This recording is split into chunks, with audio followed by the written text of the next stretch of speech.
ইফতারিতে যেভাবে শরবত খেলে আপনার শরীরে কয়েকটি ক্ষতি হয়ে যেতে পারে। এই যে শরবত খায় এটার মাধ্যমে একটা ক্ষতি হতে পারে। একটা গবেষণা এসেছে, পোস্ট পন্ডিয়াল সমুলেন্স বলা হয়, শরীরে একটা পরিবর্তন আসে। খুব গুরুত্বপূর্ণ একটা বিষয়, জেনে নেন। যারা আমরা রমজানের রোজা রাখি, শরবত ছাড়া কিন্তু আমাদের মনে হয় রমজানের ইফতারি হয় না সুন্দরভাবে, এবং ওই তৃপ্তিটা আমরা পাই না। মেডিকেল সায়েন্স কয়েকটা প্রমাণ নিয়ে এসেছে এখানে। আর আল্লাহর হাবিব সাল্লাল্লাহু আলাইহি ওয়াসাল্লামের একটা সুন্নাহ রয়েছে, তিরমিজি শরীফে বর্ণনা পাবেন এই ক্ষেত্রে। আল্লাহর হাবিব সাল্লাল্লাহু আলাইহি ওয়াসাল্লামের ইফতারের ব্যাপারে সাহাবা একরাম বর্ণনা করেছেন। আল্লাহর হাবিব সাল্লাল্লাহু আলাইহি ওয়াসাল্লাম যখন ইফতার করতেন, ভিজা বা একটু নরম খেজুর এগুলা দিয়ে আল্লাহর হাবিব ইফতার করার চেষ্টা করতেন। যদি এরকম কিছু না পেতেন, আল্লাহর হাবিব সাল্লাল্লাহু আলাইহি ওয়াসাল্লাম মিনিমাম শুকনা খেজুর দিয়ে ইফতার করতেন প্রথমে।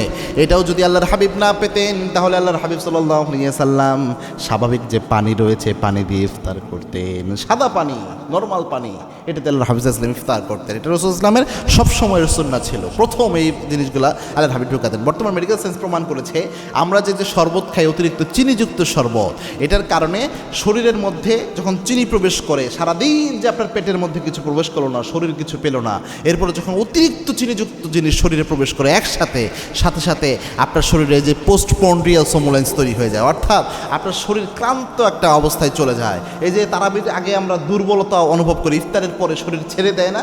এই ছেড়ে দেওয়ার কারণ হচ্ছে অতিরিক্ত চিনি জাতীয় খাবার আমরা গ্রহণ করি। আমরা যে ভাত খাই, ভাতের মধ্যেও কিন্তু সুগার থাকে। সব খাবারে কম বেশি একটু পরিমাণ হলেও সুগার থাকে। আর যখন অতিরিক্ত চিনি যুক্ত শরবত প্রথমেই আপনি খান, তখন শরীর আরও হঠাৎ করে এত বেশি চিনি পাওয়ার কারণে শরীরের কন্ডিশন আরও খারাপ হয়ে যায়, যার কারণে আপনার শরীরে দুর্বলতা তৈরি হয়ে যায়। এবং এটা হচ্ছে আপনার হার্টের উপর পর্যন্ত ইফেক্ট ফেলে, আপনার কিডনির উপর ইফেক্ট ফেলে। একসাথে এত চিনিযুক্ত খাবার প্রথম অবস্থায় আপনার শরীরে প্রবেশ করানো। এজন্য রমজানের রোজা ইফতারি যখন করবেন, প্রথমে কখনো শরবত দিয়ে আপনি ইফতার করবেন না। প্রথমে আপনি খেজুর খান। খেজুরেও মিষ্টি আছে, কিন্তু এই সুগার, এই যে মিষ্টিটা, এই মিষ্টিটা শরীরের জন্য উপকারী। এবং খেজুরের ইলেকট্রোলাইট রয়েছে, এটার মধ্যে আল্লাহ রাব্বুল আলামিন গ্লুকোজ, ফ্রুক্টোজ দিয়েছেন, যেগুলো শরীরকে প্রচুর পরিমাণে এনার্জি দেয়। এবং কি ক্যান্সার সেল ধ্বংস করার উপাদান আল্লাহ রাব্বুল আলামিন খেজুরের মধ্যে দিয়ে দিয়েছেন। শরীরকে সুন্দর রাখা, সুস্থ রাখার উপকারী উপাদান আল্লাহ এটার মধ্যে দিয়ে দিয়েছেন। প্রথমে খেজুর খাবেন রাসূলের সুন্নাহ মোতাবেক, না হলে সাদা পানি খান। আর শরবত যদি খান, একদম অল্প পরিমাণে খাবেন, অল্প চিনিযুক্ত শরবত খাবেন, চিনি বেশি দিয়ে শরবত খাবেন না। ফলমূলের যদি কোনো শরবত হয়, অল্প পরিমাণ খাওয়ার চেষ্টা করবেন। নর্মাল খাবার খান বা ভাজা পোড়া এড়াইয়ে চলার চেষ্টা করেন। 1 মাস আল্লাহ দিয়েছেন সুম ও তাসিহ্হু, আমরা যেন রোজার মাধ্যমে সুস্থ থাকতে পারি।